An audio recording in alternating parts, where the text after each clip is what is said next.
Agora prepare o seu coração para ouvir a palavra de Deus. Deixe que ela frutifique em sua vida.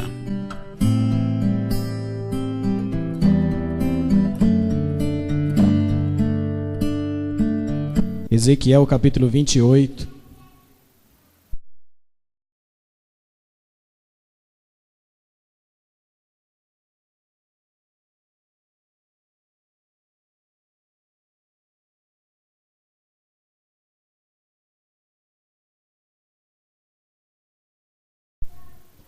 Tem algumas coisas que me apaixonam nos crentes.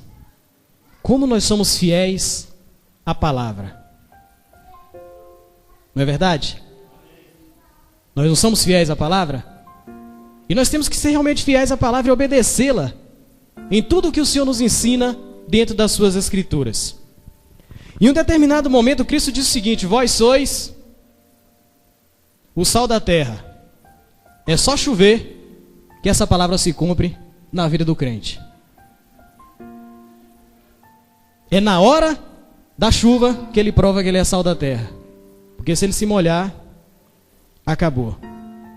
E eu costumava dizer isso na igreja em que nós estávamos pastoreando. Mas uma coisa que me incomoda, pastor Heber, é que na segunda-feira pela manhã, pode estar chovendo, você vai trabalhar, você vai para a escola. Por que só quando chove a gente não vai para a igreja? Mas para o trabalho a gente vai. Pode chover canivete, você arruma um guarda-chuva de aço e você vai para o trabalho, você vai para a escola, você vai para onde tiver que ir. Mas choveu, pode ser domingo à noite. Poxa, pastor, não deu para ir, estava chovendo. A palavra que Deus colocou no meu coração nesta semana, você vai ficar meio que, o que isso tem a ver com família? Olha só o texto. Ezequiel 28, versículo 13, diz assim: estavas no Éden, jardim de Deus, de todas as pedras preciosas te cobrias, o sárdio, o topázio, o diamante, o berilo, o ônix, o jaspe, a safira, o carbúnculo, a esmeralda. De ouro se fizeram os engastes e os ornamentos. No dia em que foste criado, foram eles preparados. Tu eras querubins da guarda ungido, e te estabeleci. Permanecias no monte santo de Deus. No brilho das pedras andava. Perfeito eras nos teus caminhos, desde o dia em que foste criado, até que se achou iniquidade em ti. Curva a tua cabeça nesse instante. Senhor meu Deus e meu Pai, eu quero nesse momento, Pai, consagrar esse tempo a Ti. Nós que já entregamos a Ti o nosso louvor, a nossa adoração e a nossa oferta, nós estamos agora abertos, ó Pai, para sermos ministrados, não naquilo que queremos, mas naquilo que o Senhor vê como necessidade para as nossas vidas. Fala conosco agora conforme o teu querer, conforme a tua vontade, Pai. Ministra-nos, ó Pai bendito, de uma forma toda especial. Usa-me, Pai, como instrumento nas tuas mãos, que eu não venha falar nada de mim, mas que eu possa falar, Pai, movido pelo teu Espírito. É o que nós te pedimos nesse instante, em nome de Jesus. Amém, amém e amém. Glórias a Deus. Podeis assentar, Deus abençoe.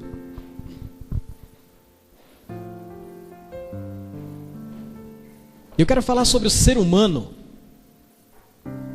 O homem com sede de Deus. E uma das coisas que nós temos observado na nossa sociedade atualmente é que as pessoas estão se esquecendo de Deus. As pessoas estão se afastando do Senhor. E é tão sério isso que nós podemos perceber que a sociedade está numa degradação terrível. Isso que o pastor Malafaia acabou de falar é tão sério, e nós temos observado como as pessoas estão indo de mal a pior. Agora deixa eu te falar uma coisa muito interessante. Essa história, ela é antiga. Essa história, ela é antiga, de que as coisas estão sempre indo de mal a pior. Quando Deus cria as suas coisas, tudo que Deus cria, Ele cria em perfeita harmonia. Deus não traz defeito para absolutamente nada. Ele é perfeito em todas as suas obras. E no que Deus fez de perfeito, Ele fez o homem. E tudo que Deus determina que seja feito pelo poder da sua palavra, Ele dá liberdade. Ele dá a condição de você desejar coisas para si. Você tem vontade própria. E é interessante que o texto que nós acabamos de ler fala de um ser espiritual que estava colado com Deus, que exercia funções nos céus, que era aquele que estava à destra de Deus, e ele exercia todas as funções na casa do Senhor, que era Lúcifer. E eu quero falar desse personagem que hoje tem afetado os homens, que hoje tem afetado as famílias. Este ser, Deus criou ele, e segundo o texto que nós lemos aqui de Ezequiel, fala claramente de quê? De toda a grandeza que Deus estabeleceu sobre a vida dele. Grandeza essa que Deus também colocou sobre o ser humano. E dentro desta condição desse ser humano, Deus estabeleceu vontade própria. E esta vontade própria você pode utilizar em favor da tua vida. O primeiro ser a ter vontade própria foi o próprio Lúcifer. E aí o que acontece? Algo terrível aconteceu, porque ele não soube aproveitar da bondade de Deus, da vontade de Deus na sua vida. Eu quero que você abra a tua Bíblia aí no livro de Isaías, e eu costumo pregar assim, tá? Pregar dando uma passeada na Bíblia. Isaías capítulo 14, versículo de número 13. Continua a história deste personagem. Isaías capítulo 14, versículo 13 diz assim a palavra do Senhor. Acharam? Amém? Tu dizias no teu coração: eu subirei ao céu, acima das estrelas de Deus exaltarei o meu trono, e no monte da congregação me assentarei nas extremidades do norte. Subirei acima das mais altas nuvens, e serei semelhante ao Altíssimo. A soberba tomou conta do coração de Lúcifer. A soberba tomou conta do coração daquele que era sublime diante do Senhor. Ele tinha, segundo aquilo que nós lemos em Ezequiel 28, toda a grandeza que Deus tinha colocado sobre a sua vida. E Deus tinha colocado sobre ele também o desejo no seu coração de ter liberdade, de ter sentimento, de ter desejo. E aí, o que ele desejou? Ser maior do que Deus. Esta vontade corrompeu o coração dele. E quando um coração é corrompido, automaticamente o que ele faz? Se afasta de Deus. E foi o que aconteceu. Diga assim comigo: Deus é um ser detalhista e cuidadoso. Em uma ordem cronológica, em uma sequência, você começa a observar como foi que Deus criou todas as coisas. Abra a tua Bíblia aí agora em Gênesis capítulo 1.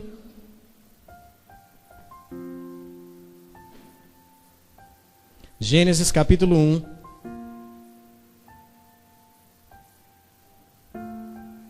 Se tiver dificuldade de achar Gênesis, pode ir no índice, tá? Não tenha problema, não tenha vergonha.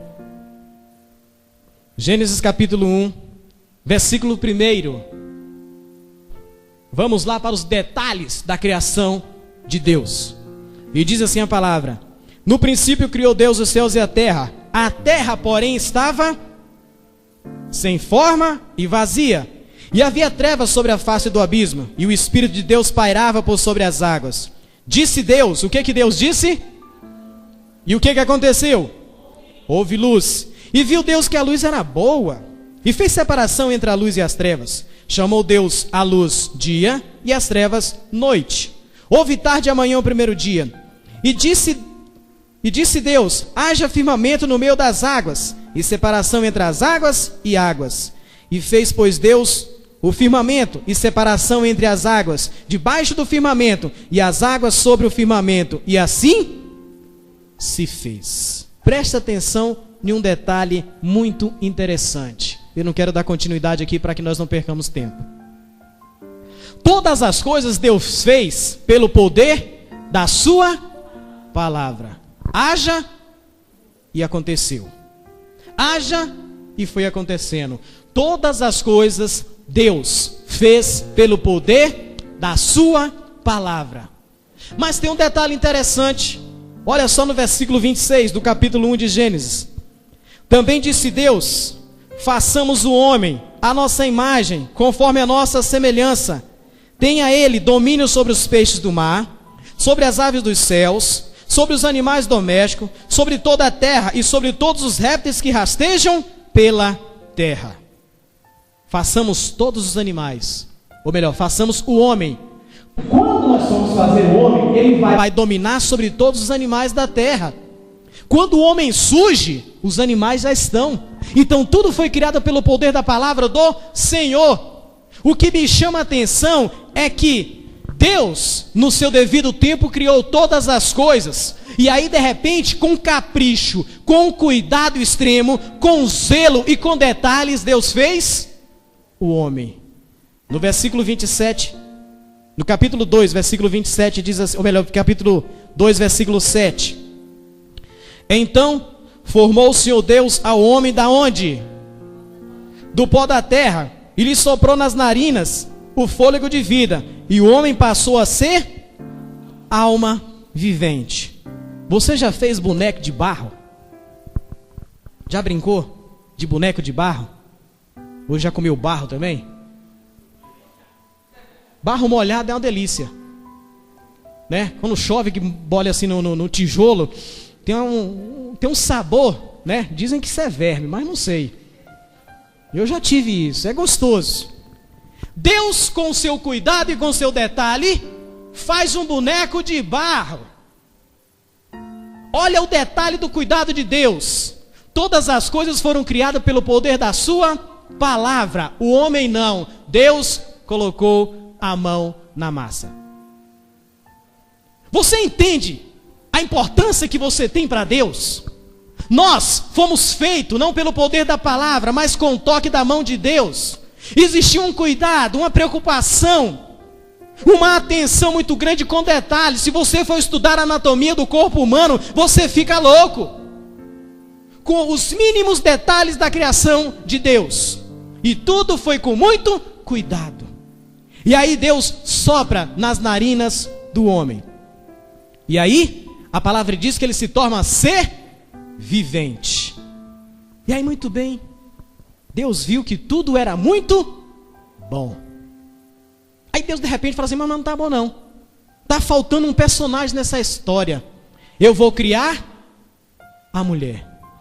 Segundo algumas pessoas, sempre a cópia fica melhor do que a original. E aí, Deus cria o homem, em seguida, ele estabelece algo muito interessante. Ele faz a mulher. E o cuidado de Deus foi também muito especial com a mulher.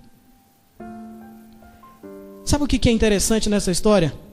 Como Satanás não consegue atingir a Deus, ele procurou uma maneira de destruir aquilo que Deus criou. De que maneira? Quando Deus cria o homem, em seguida ele cria a mulher. E aí, Deus estabelece a maior instituição da face da terra, que é família. É aí que eu quero chegar. A maior instituição criada por Deus é família. E aí, se você prestar atenção, Satanás não aparece em momento nenhum na criação de Deus. Ele vai aparecer em que momento?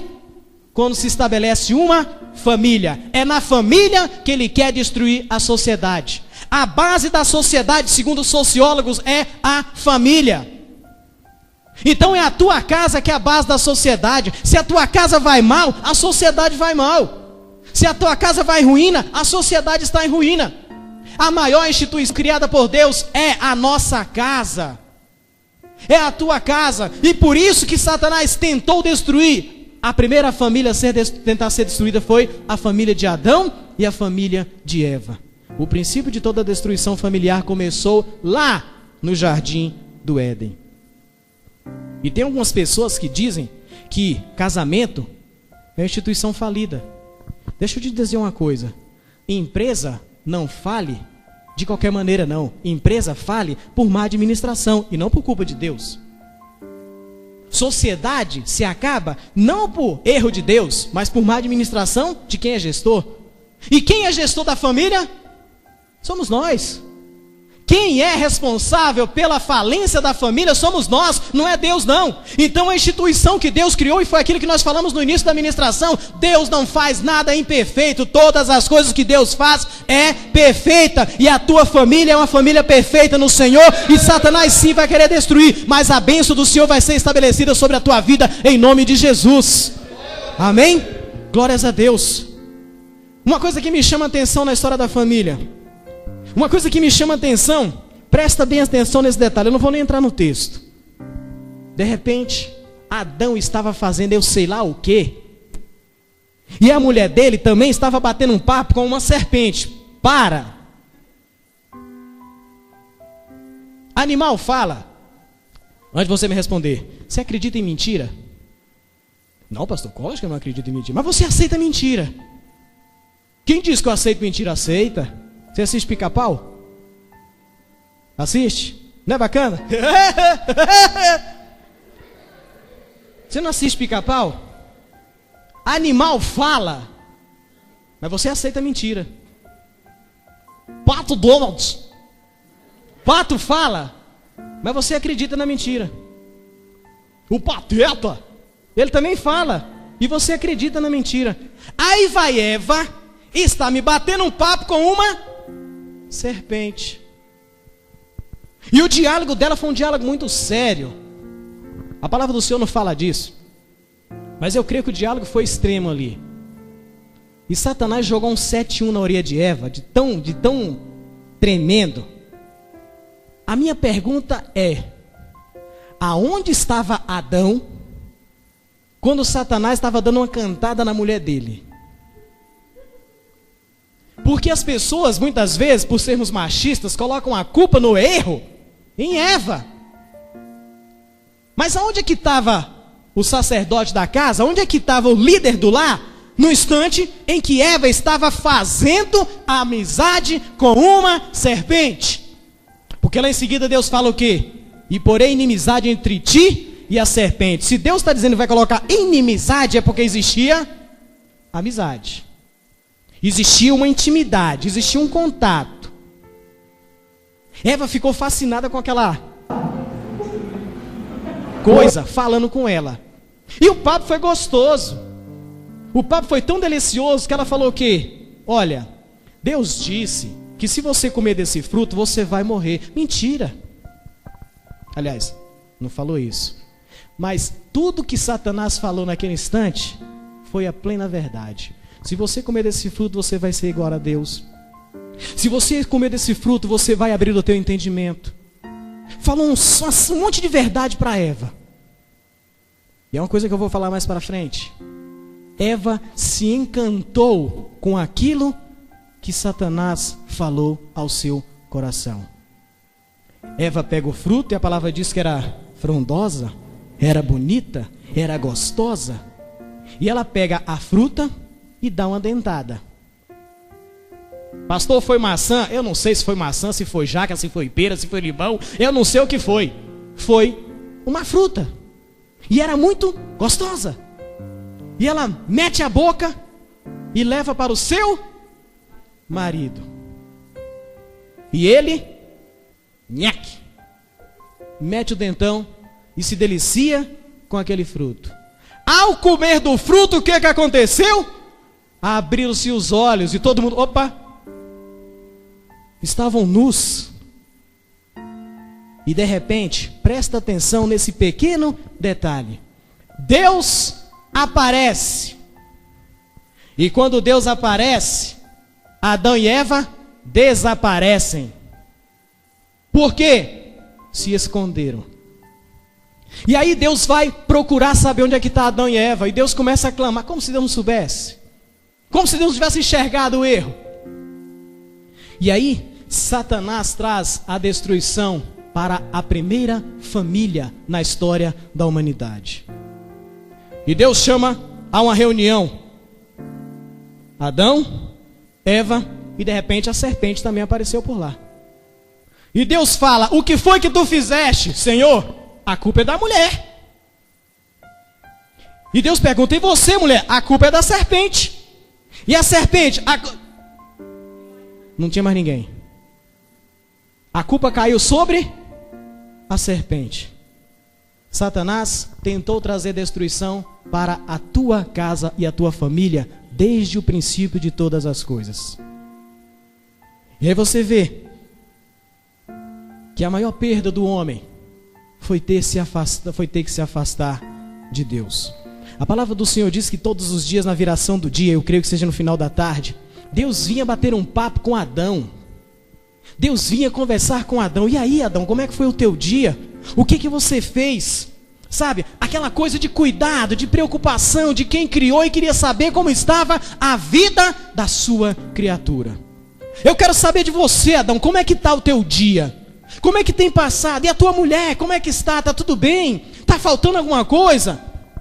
Todos os dias Deus fazia isso. E novamente Deus fez, só que Adão estava sumido. E sabe o que aconteceu? Gênesis 3, 23. Diz assim a palavra do Senhor: o Senhor Deus, por isso, preste atenção nessa frase que é terrível. O Senhor Deus disse: por isso o lançou fora do jardim do Éden, a fim de lavrar a terra de que fora tomado. Expulsou o homem, colocou querubins ao oriente do jardim do Éden, e o refugi de uma espada que revolvia para guardar o caminho da árvore da vida. Guardar o quê? Árvore da vida. Presta atenção nessa frasezinha que mais na frente nós vamos falar dela. Árvore da vida. Queridos, Adão e Eva, uma família estabelecida por Deus, estava no melhor lugar da terra, estabelecido pelo Senhor, mas foram obrigados a se afastar de Deus por causa do pecado. O afastar-se de Deus mata o homem. O afastar-se de Deus traz derrota para a vida do homem. O afastar de Deus faz com que você perda todas as tuas bênçãos. O afastar de Deus faz com que você perca até mesmo as promessas que Deus tem liberado para você. O afastar-se de Deus traz morte, e a morte alimenta Satanás.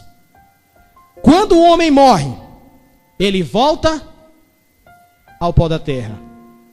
E em Gênesis, no capítulo 3, no versículo 14, a palavra diz o seguinte: Deus determinou à serpente: do pó da terra você vai se alimentar. Queridos, a tua morte espiritual traz alegria ao coração de Satanás. A tua morte espiritual afasta você de Deus. A nossa morte espiritual dá vitória ao inimigo da nossa alma. E é tudo que ele quer: trazer destruição para a tua vida e afetar a tua casa, afetar a tua família, afetar as tuas gerações futuras. O que o Senhor quer conosco nessa noite? Ele quer reconstruir a nossa casa. Hoje, a grande obra de Deus na terra não é dar carro. Eu fiquei espantado agora há pouco quando eu saí de casa. Eu estava ali zapeando a televisão, que todo homem tem essa mania, e de repente bati num canal católico. E eu fiquei espantado. Eu até falei para minha esposa: fecha os olhos e vem para a sala. Ela falou: quem é que está pregando? Era um padre. E aquilo me espantou. A palavra que aquele padre falava, se você prestar atenção, você acha que é um pastor, que é alguém de uma igreja evangélica. E ele falava disso aqui que eu estou falando agora. Deus, na sua grande obra hoje, a grande obra do Senhor não é dar carro, a grande obra do Senhor não é dar casa, ou qualquer outro bem material. Ele até pode liberar isso sobre as famílias, mas a principal manifestação de Deus na terra hoje não é essa. A maior obra de Deus hoje, preste atenção, é a restauração da vida do homem. A maior obra de Deus na face da terra hoje é a restauração da vida do ser humano. E isso inclui a minha vida, isso inclui a tua vida, isso inclui a nossa casa. Por isso que a maior obra do Senhor é restaurar a vida do homem. E eu estava lendo a palavra do Senhor e me encantei com o significado da palavra Éden. Sabe qual é o significado? Delícia, delícia.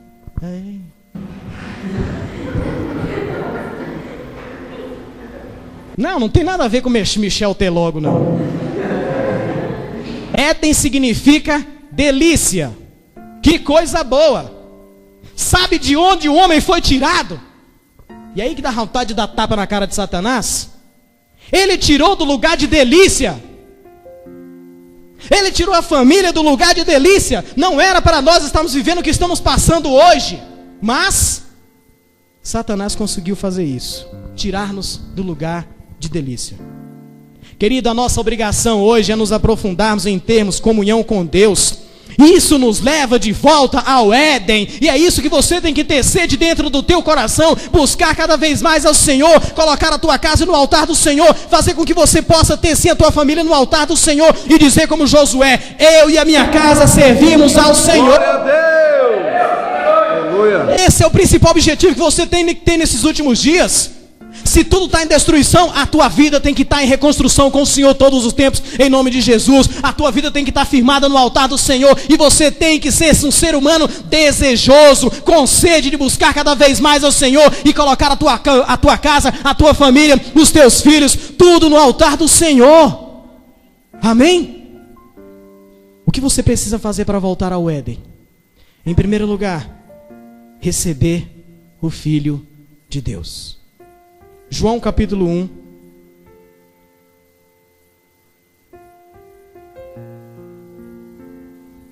João capítulo 1.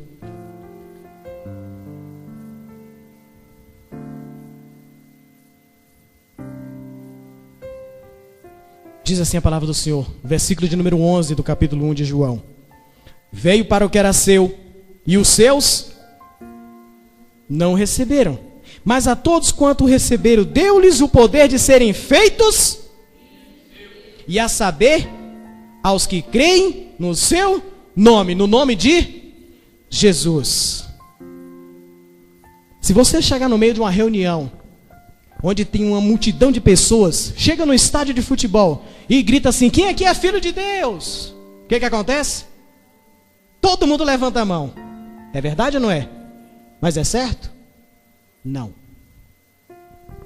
Quando você aceita Jesus Cristo, você deixa de ser criatura e passa a ser filho de Deus. Amém? Isso te leva de volta ao Éden. A maior manifestação de Deus na terra é nos transformarmos em filhos de Deus. E Ele é tremendo em fazer transformações. Preste atenção. Deus pega Jesus Cristo, seu Filho, transforma em homem. E a morte de Cristo faz com que Ele transforme o homem em filho de Deus. E esta é a manifestação de Deus nesse tempo para a tua vida. Hoje você, por ter declarado e por ter recebido Cristo na tua vida, você hoje deixa de ser criatura para ser filho de Deus, bendito no altar do Senhor, em nome de Jesus. Amém? E sabe o que é mais importante de toda essa história? É que hoje você é queridinho do papai. Se você é filho de Deus, declarou Jesus Cristo como o Senhor e Salvador da tua vida, hoje você é queridinho do papai. E não é qualquer um não, tá? Você é filho daquele que diz: haja luz, e a luz acontece. Você é filho daquele que haja firmamento, e o firmamento acontece. Você é filho daquele que tem poder de determinar todas as coisas na face da terra, e as coisas têm que acontecer. Você é filho de Deus. E por ser filho de Deus, você traz a tua casa, você traz a tua família para o altar do Senhor. E sabe o que acontece? Você passa a ter uma família bendita no altar do Senhor, em nome de Jesus. Amém? E é isso que o Senhor tem para você nessa noite, em nome de Jesus. O Senhor quer o melhor para a tua casa e o melhor para a tua vida. Em segundo lugar, para que você volte ao Éden, para que você volte ao lugar da delícia, você precisa não mais se conformar com as coisas desse mundo. Romanos capítulo 12. Romanos capítulo 12. Versículo 2. É um texto que, só de falar Romanos 12, as pessoas já sabem o que é, né? E não vos conformeis com este mundo, mas transformai-vos pela renovação da vossa mente, para que experimentais qual seja boa, agradável e perfeita vontade de Deus. Muitas pessoas aceitam facilmente o que o mundo tem para oferecer. E eu vou te contar um negócio. Vou fazer uma pergunta que vai gerar silêncio, quer ver? Pecar é bom? Falei? De novo. Pecar é bom? O som vai melhorar, quer ver? Pecar é bom? É. Quem disser que nunca pecou está mentindo. E quem diz que nunca não se deliciou com o pecado também está mentindo. Porque pecar é bom, agrada a carne. É satisfatório para a carne. Quando Satanás convenceu Eva, ele não falou de um detalhe, ele não falou das consequências do pecado. O que o mundo te oferece é muito bom, não há o que se discutir. É satisfatório para a tua carne, é agradável para você. Só que tem um detalhe, o pastor Gedeon outro dia estava dizendo algo muito interessante em uma reunião. O mundo tem muito a nos oferecer, mas o melhor vem de Deus. Você quer ver como o melhor vem de Deus? Ele diz que a vontade dele é o quê? Boa, perfeita e agradável. Você quer coisa melhor? De que ter um Deus que a vontade dele sobre a tua vida é boa, perfeita e agradável? Então por que você tem que se conformar com as coisas desse mundo? Você tem que aceitar as coisas desse mundo. O que Deus deseja é que você se afaste cada vez mais das coisas desse mundo e busque se aproximar cada vez mais do Senhor. E sabe o que vai te acontecer? Não só você vai estar debaixo da cobertura da mão do Senhor, mas você e toda a tua casa, em nome de Jesus. Amém? Em terceiro lugar, o que você vai fazer para se chegar ao Éden, para voltar ao lugar da delícia? Você precisa ser obediente ao Senhor. Em 1 Samuel, no capítulo 15, versículo 22. Samuel está batendo um papo com o rei Saul. E Samuel falou para Saul: olha, Deus não se agrada disso não. O que Samuel fala? Obedecer, querido Saul, é melhor do que sacrificar. E tem mais. É melhor atender do que a gordura de carneiros. Então é melhor você ouvir a voz de Deus e ficar atento ao que Deus está te falando e se apegar a isso, porque obedecer é melhor do que sacrificar. Quando você desobedece, sabe o que acontece? Qual foi a primeira atitude de Adão e Eva ao desobedecer? Se esconder. Você já foi menino bonzinho? Já, né? E eu aprontei muito. E falar como o pastor Silas Malafaia falou aqui, eu não ri não, muito pelo contrário, eu sou pastor. E meu pai também era pastor. Eu não sei se na tua casa tinha o cabo do ferro, soltava do ferro. Soltava? Pois é, eu apanhei de cabo de ferro. E minha mãe não alisava não. E nem por isso eu morri. Nem por isso eu sofri. Eu sofri. Mas hoje eu sou alguém. Ninguém, querido, na nossa geração que tem apanhado. Pastor Weber era aprontão também. Ninguém que tenha apanhado, que tenha levado umas boas lapadas quando criança, se perdeu, não. Muito pelo contrário, hoje está debaixo de obediência. Mas uma coisa interessante quando você é criança, e não só quando você é criança, adulto também faz isso. Quando você vai errar, quando você vai fazer alguma coisa que não deve fazer, o teu subconsciente diz assim, não faz, mas você diz, vou fazer. Qual a tua primeira atitude?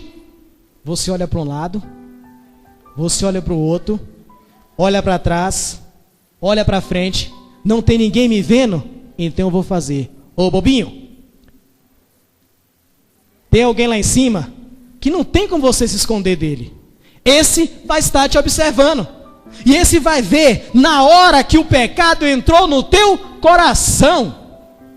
A palavra do Senhor diz o quê? Deus chegou para Caim e falou o quê? Olha, o pecado está à tua porta. Basta você, cabe a você dominar. Quer fazer? Está nas tuas mãos. Faça, mas cabe você dominar. E quando você vai obedecer a voz do Senhor, querido, quando você vai obedecer a voz do Senhor, isso agrada ao coração de Deus. Ao passo também de que quando você desobedece, a tua primeira atitude é se esconder do Senhor, é se afastar do Senhor. E isso traz derrota para a tua vida. Mas quando você obedece, ser obediente, você permanece na presença do Senhor. O receber o Filho de Deus, o não se conformar, o ser obediente, traz consequências benditas do Senhor para a tua vida. E eu quero aqui fechar nessa palavra para a tua casa, para a tua família, para a tua vida no altar do Senhor. Sabe o que acontece quando você recebe Jesus Cristo? Quando você não se conforma e não aceita as coisas do mundo, quando você é obediente à voz do Senhor, nós somos mais do que vencedores em Cristo Jesus. Sabe por quê? Abra a tua Bíblia lá no último livro das Sagradas Escrituras. Abra a tua Bíblia em Apocalipse capítulo 2. Apocalipse capítulo 2, versículo 7.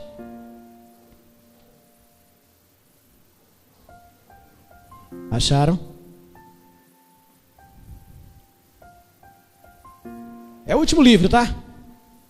Caso você tenha dificuldade de encontrar. Apocalipse capítulo 2, versículo 7 diz assim: quem tem ouvidos, o quê? Ao vencedor, dar-lhe-ei que se alimente. O que nós falamos lá no começo? Da onde o homem foi tirado? Do jardim do Éden. A árvore da vida que se encontra no paraíso de Deus. Ser vencedor significa que você vai enfrentar guerra. Ser vencedor significa que você vai enfrentar lutas. Significa que você vai entrar em batalhas tremendas, mas que você vai sair vencedor. E sabe o que é interessante de tudo isso? Tem umas coisas que a Bíblia é incrível, né? A palavra do Senhor diz assim: quem tem ouvidos, ouça. Sabe o que isso quer dizer? É que muitas pessoas têm ouvido, mas não vão ouvir. Não é o seu caso. Eu espero. Não é o seu caso. Eu tenho que crer dessa maneira. Porque a palavra do Senhor diz para você o seguinte: olha, meu amigo, se você tem ouvido, escuta o que eu estou falando. Se você vencer, e ao vencedor, vai se alimentar da árvore da vida. E presta atenção no detalhe: num determinado momento, Deus daria a oportunidade do homem se alimentar da árvore da vida. Só que não era aquele momento que Satanás ofereceu para Eva, que Eva ofereceu para o seu marido, que aí trouxe o quê? Trouxe maldição à terra. A terra foi maldita por causa do erro da primeira família. E vou te dizer mais: se você é pai, se você é mãe, você tem que se preocupar sim com a educação dos teus filhos. Sabe por quê? Você é responsável pelas próximas gerações. Adão e Eva foram responsáveis pela nossa geração. E o que aconteceu? não faça como Adão e Eva, não crie uma geração maldita. As pessoas hoje, socialmente falando, têm uma preocupação muito grande. Que tipo de mundo nós vamos deixar para os nossos filhos? E aí eu venho e puxo o pastor Malafaia. Que tipo de filhos você vai deixar para o mundo? Que tipo de filhos nós estamos deixando para o mundo? É luta, querido, é batalha, mas o Senhor te diz que você vai vencer. E sendo vencedor, você vai construir uma sociedade muito mais digna, muito mais na vontade do Senhor. Amém? Deus nos diz nesse texto que o homem vai retornar do lugar de onde ele foi expulso. E isso está reservado para você, para a tua casa, para a tua família, para os teus queridos, em nome de Jesus.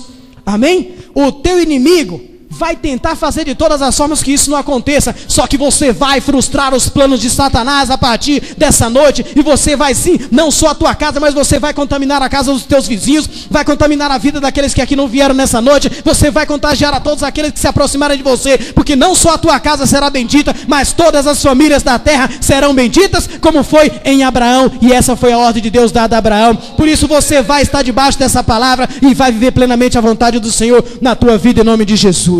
Amém?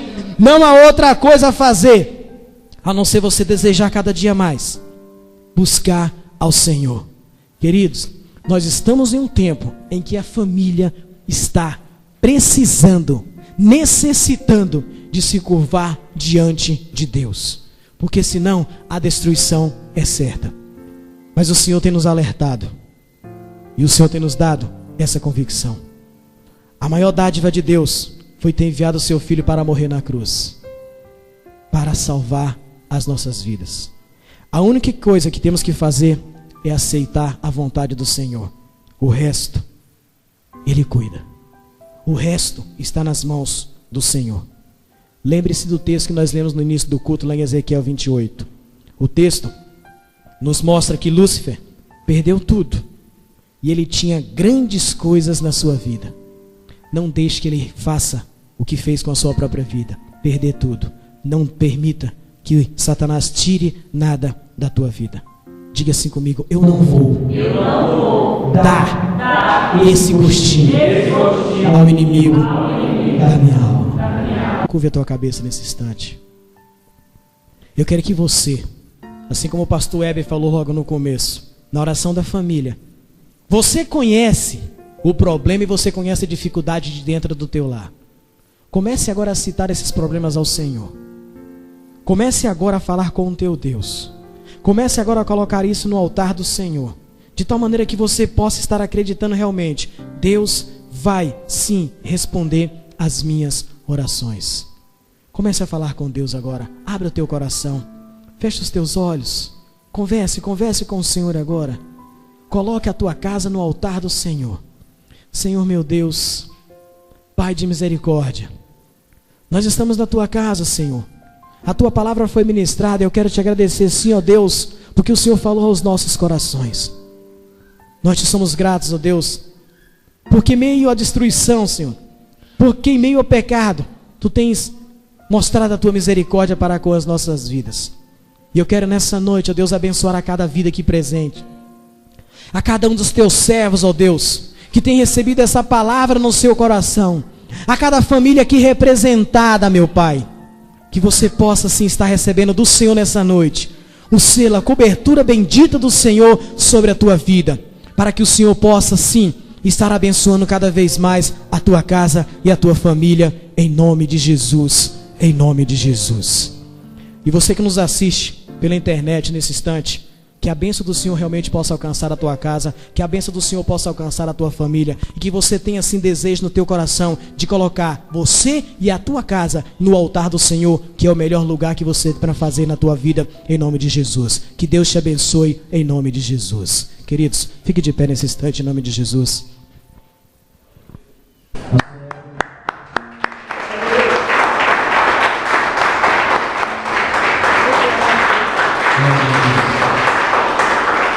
Um convite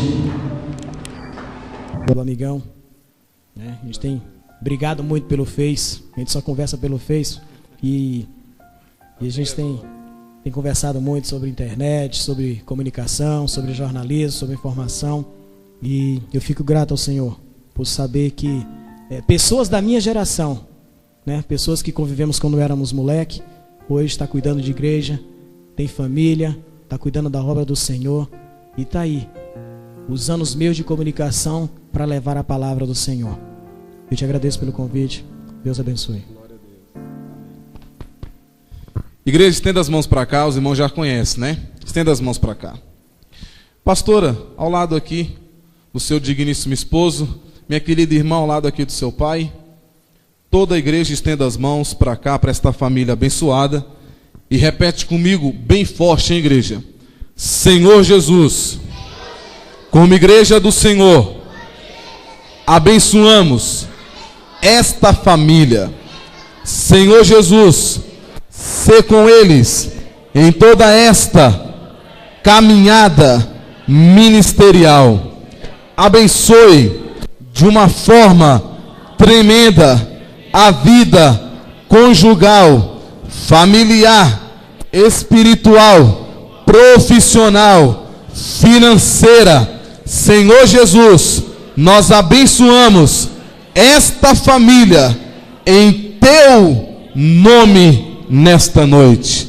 Amém. Quero te fazer um convite, pastor. Terceiro domingo do mês de abril, de novo no culto da família.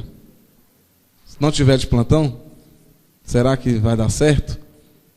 Terceiro domingo, vamos combinar. Quantos gostariam de receber o pastor de novo aqui no terceiro domingo? Diga amém. Você vai fazer o seguinte, você vai amanhã encontrar o irmão que não veio por causa da chuva e vai falar: meu irmão, você não sabe o que você perdeu. Culto abençoado. E o pastor vai voltar aqui se não tiver de plantão no terceiro domingo de abril. Amém? Obrigado, pastor. Deus abençoe em nome de Jesus. Vamos dar mais um aplauso bem forte ao Senhor, irmãos. Glória a Deus.